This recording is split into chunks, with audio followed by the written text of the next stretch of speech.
et bonjour. On entame ce troisième jour et on va aller au musée Jane Austen parce que Jane Austen a vécu à Bath pendant des années, c'est un peu l'attraction principale. Il y a même une petite salle de thé, donc on va voir si je peux boire ou manger quelque chose sans vendre un rein. C'est un petit peu figé dans le temps Bath, hein. Comme quoi. Ça, il y a mon voisin préféré qui fait du overboard. Enfin du one wheel board là, je sais pas comment ça s'appelle.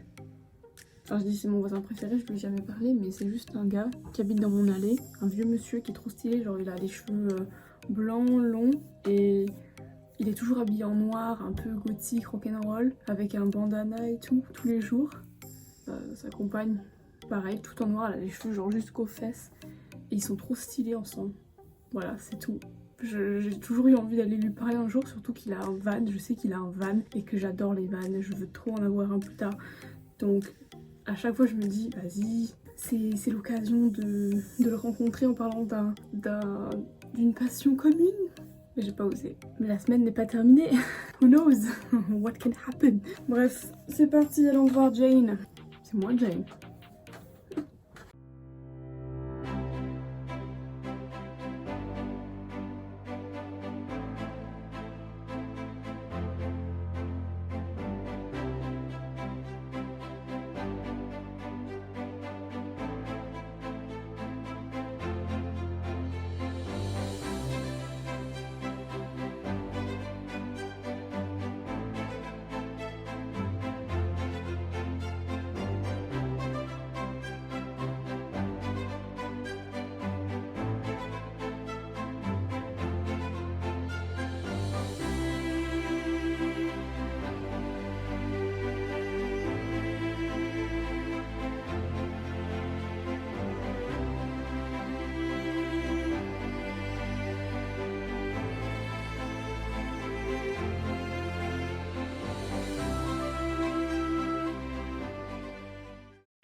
J'ai appris qu'il n'y avait aucun portrait officiel ou non officiel d'ailleurs de Jane Austen.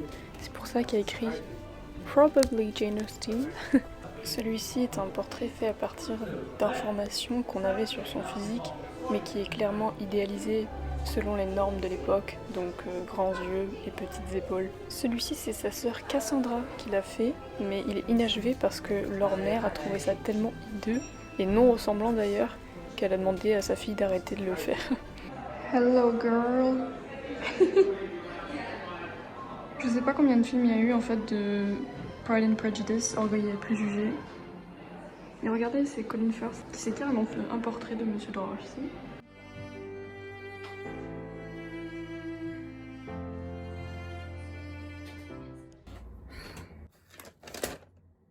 Je suis vraiment dans la bulle, ça fait 3 jours que je suis là, ça fait 3 jours que je mange des sushis. J'ai une envie de sushis, telle une femme enceinte a envie de fraises. Bref, c'était super sympa ce petit Jane Austen Center.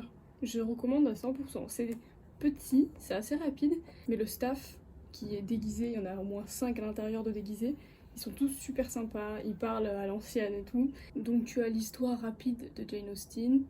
J'ai appris beaucoup de choses sur elle, comme que quand elle avait 15 ans, elle a écrit une satire de l'histoire d'Angleterre. Genre, moi à 15 ans, j'étais en 3ème. Je crois que j'ai découvert Disney Channel. Après, t'as l'endroit où tu peux essayer les costumes. C'est super marrant. Je pouvais pas passer à côté de mettre une robe à la Bridgerton. Vous avez vu ce que ça a donné de toute façon. Avec Mr. Darcy. D'ailleurs, il y avait un des gars du staff. Oh, c'était Anthony Bridgerton. Aujourd'hui, j'ai rencontré Anthony Bridgerton. Et en plus, il était grave sympa. On a tapé la causette et tout. Il était quand même 13h, je crevais la dalle. Et j'ai complètement oublié d'aller voir le salon de thé. Donc c'est pas grave, ça m'a permis d'aller manger des sushis pour la 3e fois de la semaine.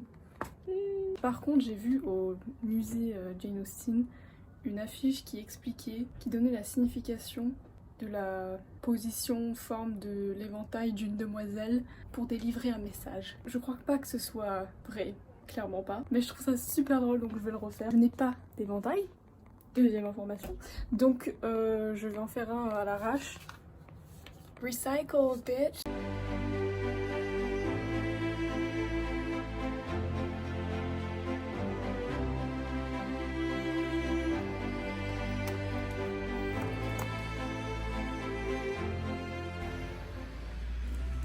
Bah voilà, de loin, on y voit que du feu. Voilà, et il m'en faut aussi un version fermée. Évidemment, je ne peux pas fermer celui-là. Donc ça, c'est l'éventail déplié. Et ça, c'est l'éventail fermé. Voilà, j'ai pas trouvé autre chose. Première position d'éventail. Sous les yeux, ça veut dire I wish to be acquainted. Ça veut dire viens me voir mon bichon. Numéro 2, à la verticale, avec la main comme ça, ça veut dire follow me. On n'est pas dans la subtilité là. Numéro 3, flamenco. Non, numéro 3, apparemment tu le mets comme ça, et ça veut dire don't forget me. Ne m'oublie pas. Je pense que c'est un peu comme un drapeau, comme quand tu guides les visites guidées, c'est pour te montrer. Voilà. Numéro 4, on passe à l'éventail fermé. Main gauche, petit doigt qui tapote. Ça veut dire I wish to speak to you. Je voudrais te parler. On dirait un petit peu que je fais du morse, mais c'est censé attirer l'attention. Numéro 5, je le tiens de mes deux mains au milieu de ma poitrine. Ça veut dire My love for you breaks my heart. Mon amour pour vous me fend le cœur. Et alors le 6e, il me termine avec la main droite. Faut mettre l'éventail comme ça.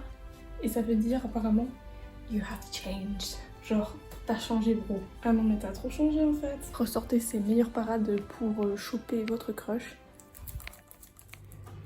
Une chose à savoir avec moi, c'est que si je pouvais manger du sucré et seulement du sucré, je le ferais. Preuve en est que j'ai beau être partie pendant 2 mois et avoir fait seulement quelques broutilles de courses quand je suis revenue avant-hier, il se trouve que j'ai de quoi faire du pain perdu. Alors faisons du pain perdu.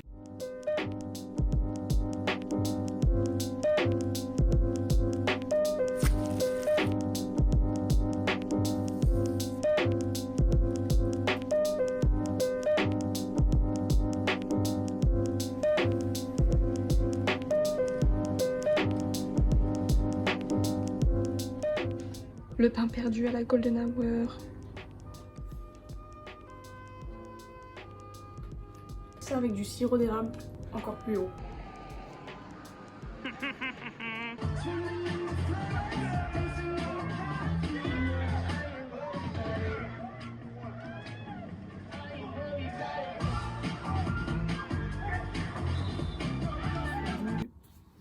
Je suis revenue du cinéma, on allait voir donc Top Gun avec ma coloc.